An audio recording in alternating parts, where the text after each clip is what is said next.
Governor's announcement to extend the 14-day quarantine to out-of-state travelers to the end of July is a staggering blow to businesses, especially those in Waikiki, where a spokesman says the losses so far are close to $6 billion since the lockdown. Manolo Morales has more.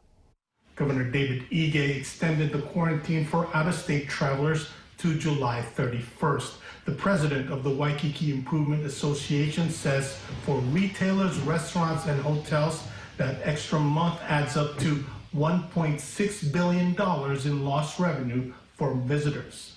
That's translates to over $200 million in state taxes.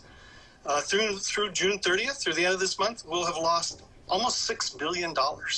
Eggett adds that it's important for the governor to set a date to open tourism because businesses will need the time to prepare. We need about a month to get geared up, start to get bookings, to train the employees, because there obviously is a new post-COVID-19 protocol that has to be in place. But part of the problem is the recent spike in cases and hospitalizations in several mainland states. Some experts say even if we test incoming visitors before they leave, allowing mainland travelers without quarantine could lead to a dangerous surge. Because of the sensitivity of the test, the fact that it's not detecting everybody, we would see an increased number of cases of active COVID infection that are coming into the islands if we open up to tourism from the mainland.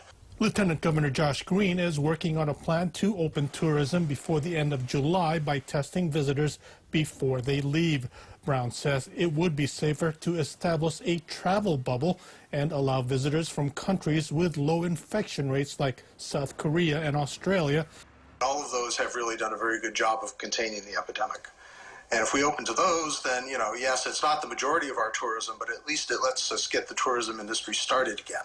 Eggett would like Japan included in that bubble because it has a bigger share of the tourism market. But even then, he says that will not be enough.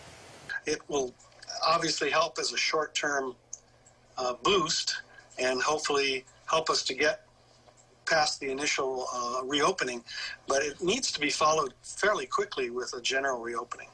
Manolo Morales, KHON2 News, working for Hawaii.